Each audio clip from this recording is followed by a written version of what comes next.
Thank you, Mariah, for your heartwarming introduction. Shalom, J Street, and God bless you for being here. I've been traveling in America for 45 years, once or twice a year, lecturing to Jewish communities and campuses. And for 45 years, they were always trying to hush me by telling me that, well, in Israel you may have your differences, but here in America we ought to be united. My answer is united by all means, absolutely. Let us all be united, but why unite under the militant, hawkish, extremist banner of AIPAC? Let us all unite.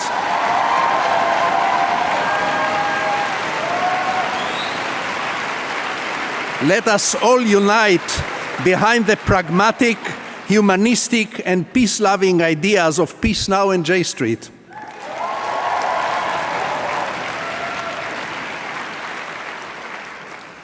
Now, to me, the significance of J Street is that it represents something in which I have always believed. There is more than just one way to be a good Jew. There is more than just one way to be a good Zionist. There is more than just one way to stand for Israel.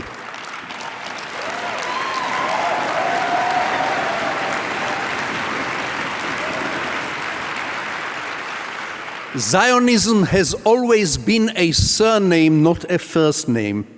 Always a federation of dreams, a conglomerate of blueprints and master plans and visions. No one can claim Zionism to themselves. It's a surname.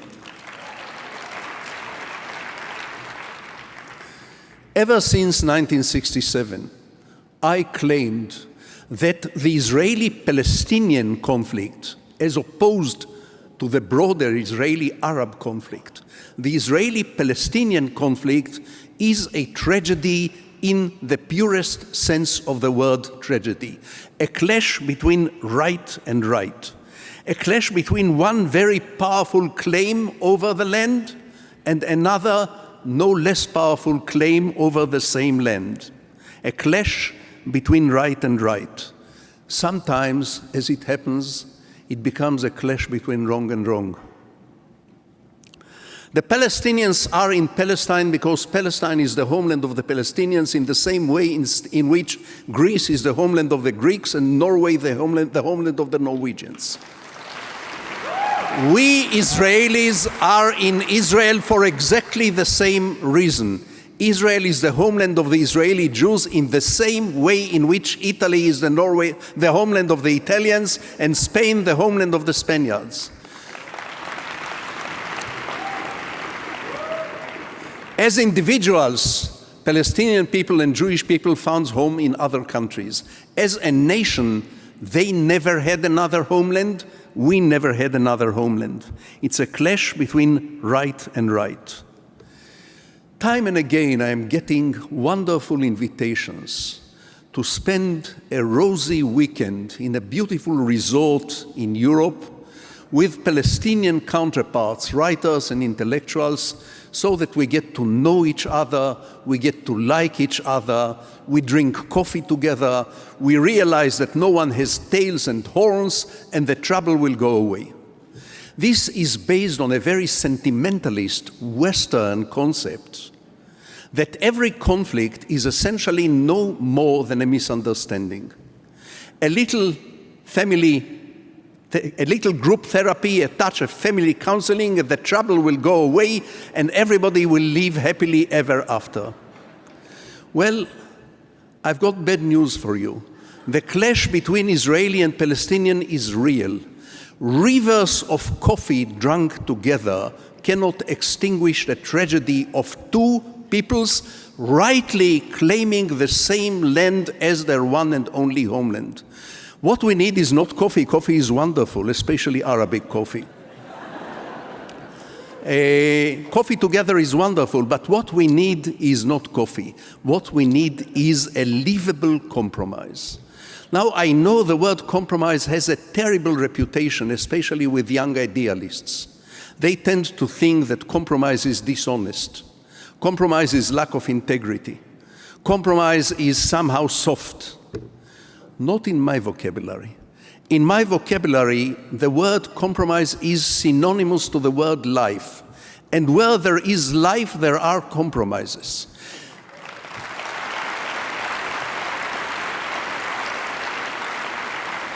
And the opposite of compromise is not idealism. And the opposite of compromise is not integrity. The opposite of compromise is fanaticism and death.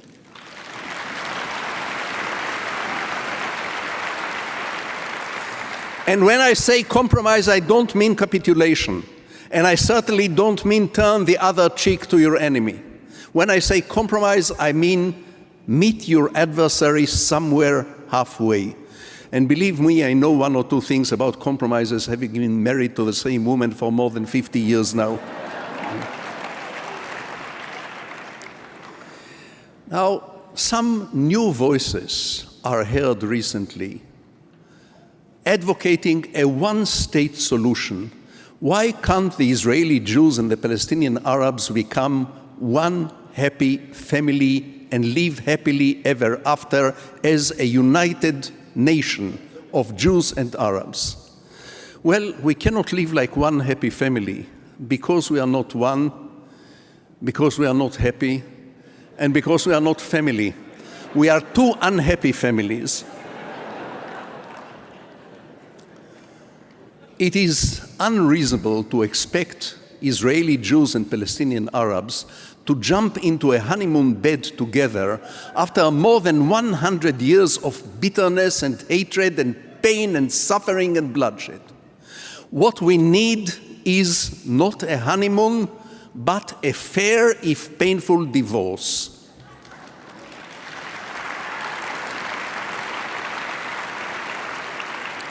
And by a fair and painful divorce, I mean a two-state solution.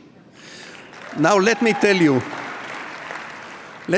this is going to be a funny divorce because the two divorcing couple are definitely staying in the same house. No one is moving out. And we have to take the really painful decision of who gets bedroom A and who gets bedroom B, and what about the living room, and the apartment being very small, we have to make spatial arrangements about kitchen and bathroom. Very inconvenient, but indefinitely preferable to the present condition of submission and domination. Rather than Israelis and Palestinians live this way, they have to live this way.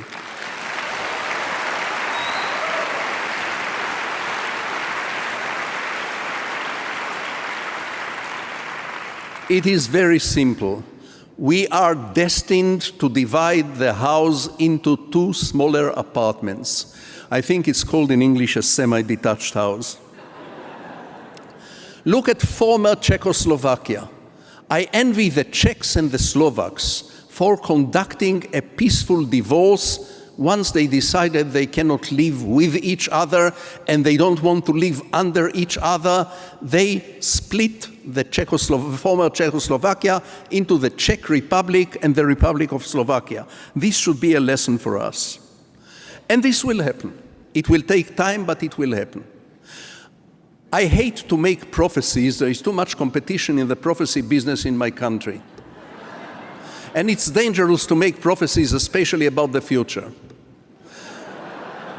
But let me give you one prediction. One day, there is going to be a Palestinian embassy in Israel and an Israeli embassy in Palestine, and these two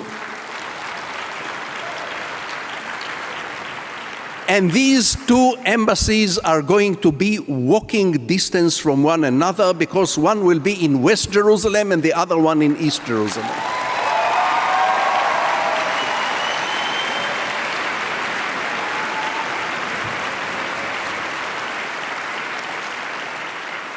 There are some painful issues. There is the issue of the disputed holy places.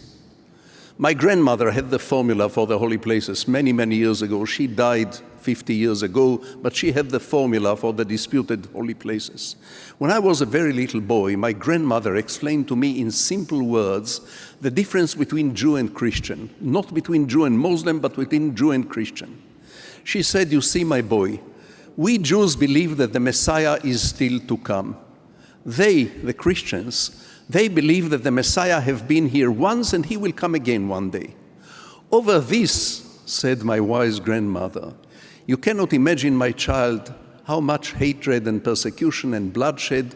Why, she said, why can't everybody simply wait and see?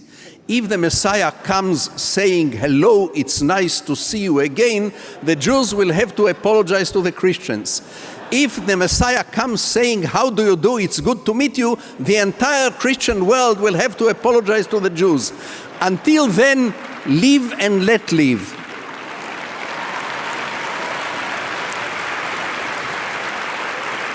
And this, ladies and gentlemen, is the answer to the problem of the disputed holy places. Let us wave no flag over the disputed holy places. Let us make the necessary arrangement that everyone can pray freely and comfortably and proudly in the holy places.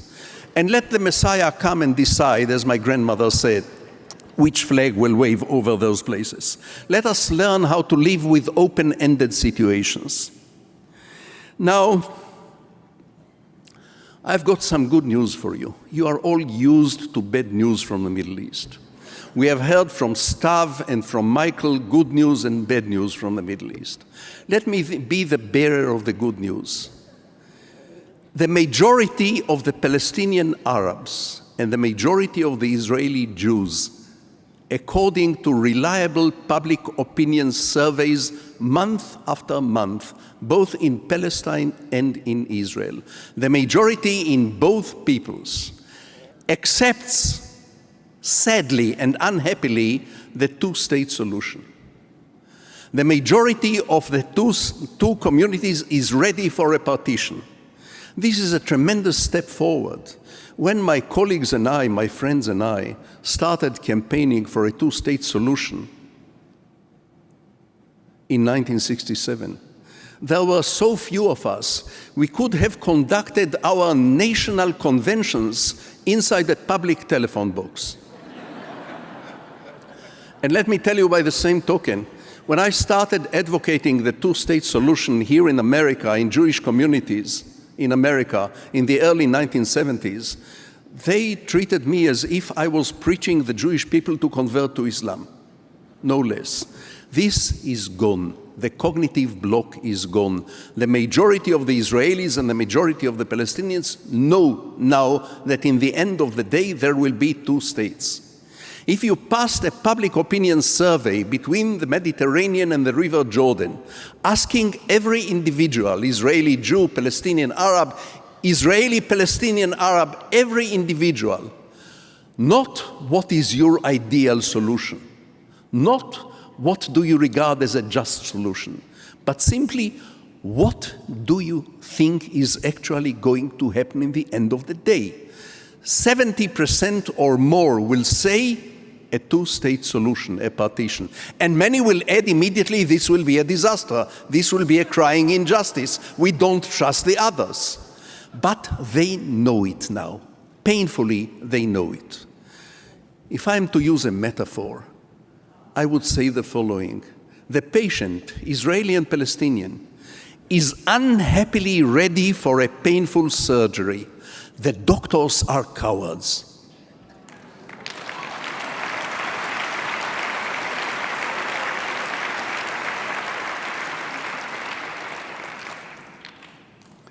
The cognitive block that existed between Israeli, Jew, and Palestinian Arab for decades is gone now. For many decades, and I'm an old man, I remember those days, the Palestinians will not even utter the dirty word Israel.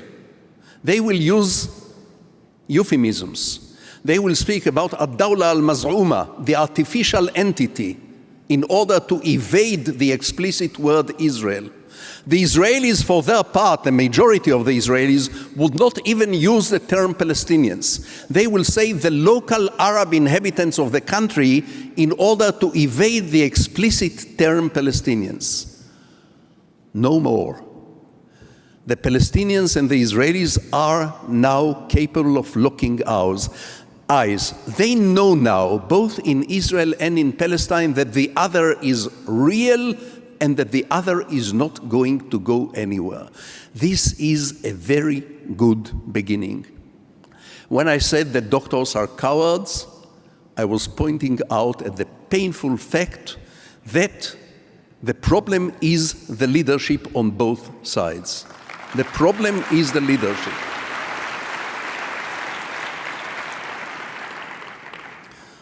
I can tell you that if Mr. Netanyahu, beloved Mr. Netanyahu, and his right-hand man, Mr. Barak, beloved Mr. Barak, if they have turned to the Israeli public saying, yes, two-state solutions, yes, 1967 borders with modifications, yes, two capital cities in Jerusalem, they have the majority in the present government, in the present Knesset, and in the people.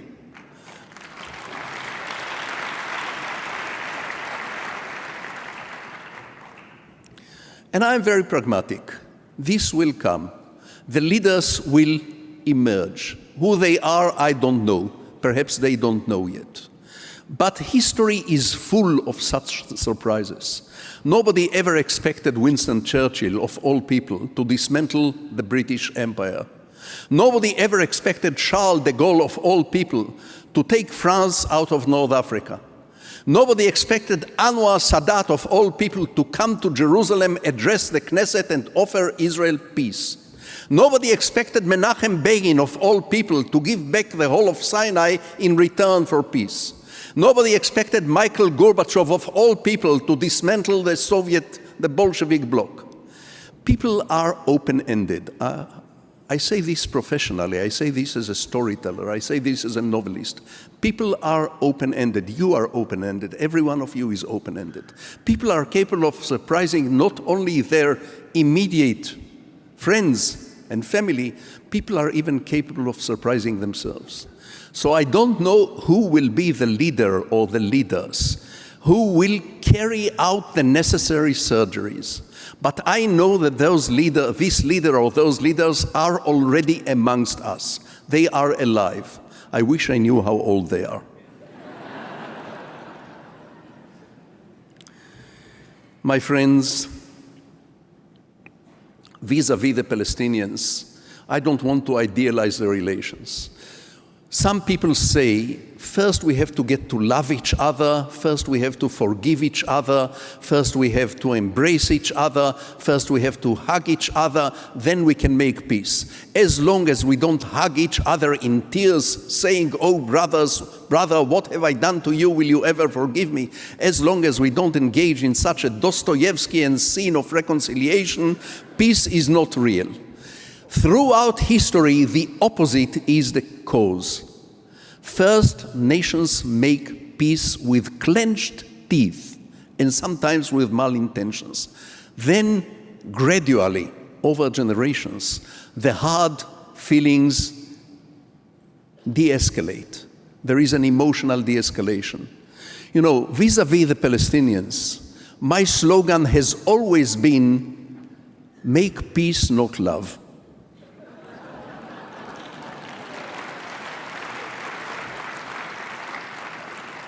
We ought to go back to what has been Zionism's initial proposition to the Palestinian inhabitants of the land of Israel, of Palestine.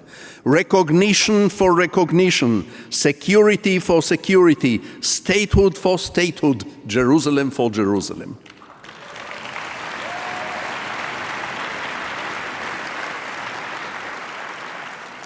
Now, a few sentences about Iran. The Iranian regime is ugly, fanatic, extremist, and aggressive. It's one of the worst regimes on earth, if not the worst. But this is not true of the Iranian people. Iran has a strong...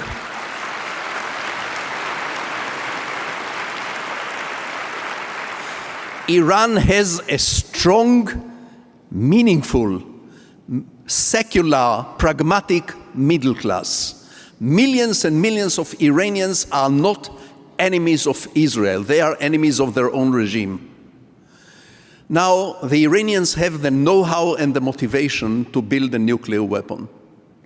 It's impossible to bomb the know-how, and it's impossible to bomb the motivation. You can only bomb the installations. So I think it will be a mistake for Israel to launch an attack on Iran.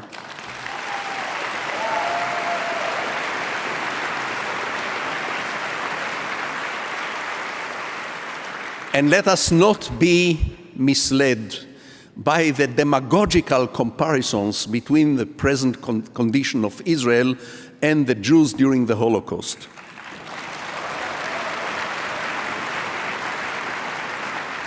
It's enough to say that today's Israel is far from being defenseless, and the world is far from being indifferent about the Iranian problem.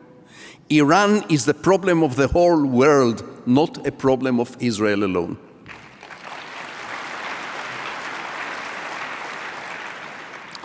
I said earlier that the clash between Israelis and Palestinians is a tragedy in the precise dictionary sense of the word tragedy, a clash between right and right.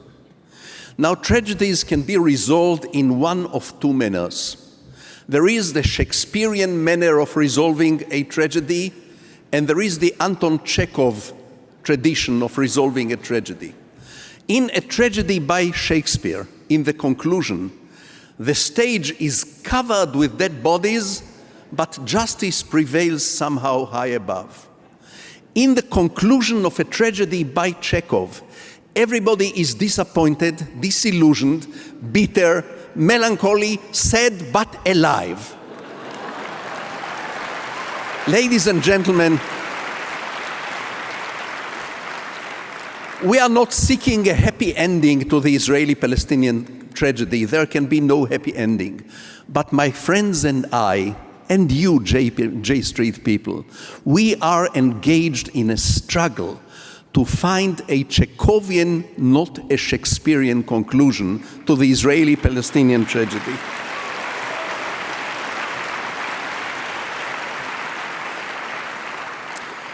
And finally, let me tell you something about Israel which is not represented in the false world of the CNN.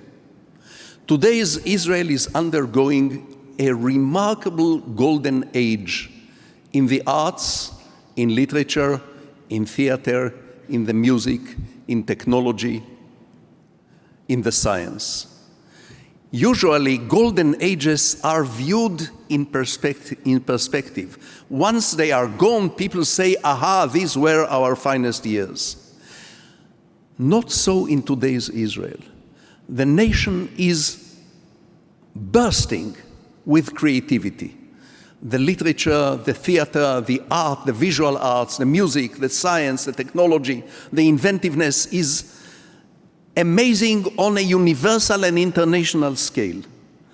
All we need now is two things: to finally conclude the tragic conflict with the Palestinians by achieving a compromise, and to renew the social solidarity which Israel had to some extent. I don't want to idealize the old time, but to renew the social solidarity which Israel had to some extent in the early years and lost in the course of years. Without social solidarity and peace with the Arabs, Israel is in a great existential danger.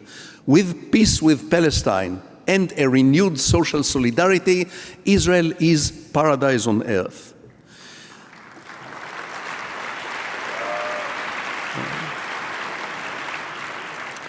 J Street, I have been waiting for you all my adult life. Thank you for being here. Thank you very much, and God bless you. Thank you.